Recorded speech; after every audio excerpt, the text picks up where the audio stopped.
అవునులే, పేదోళ్ళు కడుపు కొట్టి స్థలాలు లాక్కున్నప్పుడు నోరు లేదు, భూ కబ్జాలు చేసినప్పుడు నోరు లేవు, దళితులపై అరాచకాలు జరిగినప్పుడు నోరు లేవు. ఇవేమి లేవు. మతాల మధ్య చుచ్చు పెట్టినప్పుడు ఇవేమి లేవు, ఈ నోర్లు లేవు. అంతే కదా? అసలు ప్రపంచంలోనే ఎన్నో పిహెచ్డీలు చేసి నవిలి జోబులో పెట్టుకున్న అంబేద్కర్ గారికి ఊరు పేరు లేదురా. ఒక జయంతి వర్ధంతి అందులో స్టాచ్యూస్ నిర్మాణం అప్పుడు మాత్రమే అంబేద్కర్ని పడుచుకుంటున్నారు. సమానత్వం ఎక్కడుందిరా? ఎడ్యుకేషన్ సిస్టంలో ఉందా? రాజకీయ పరిపాలనలో సమానత్వం ఉందా? ఎక్కడుందిరా సమానత్వము?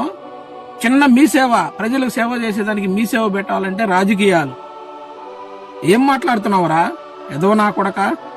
మా ఊర్లో బూతుల్లో పిహెచ్డి చేసాడు ఇంటికి ఒకడు ఉన్నాడు రా, లామినేషన్ చేసుకుని బీరవాలో పెట్టుకో ఉండారు. గుర్తు పెట్టుకో.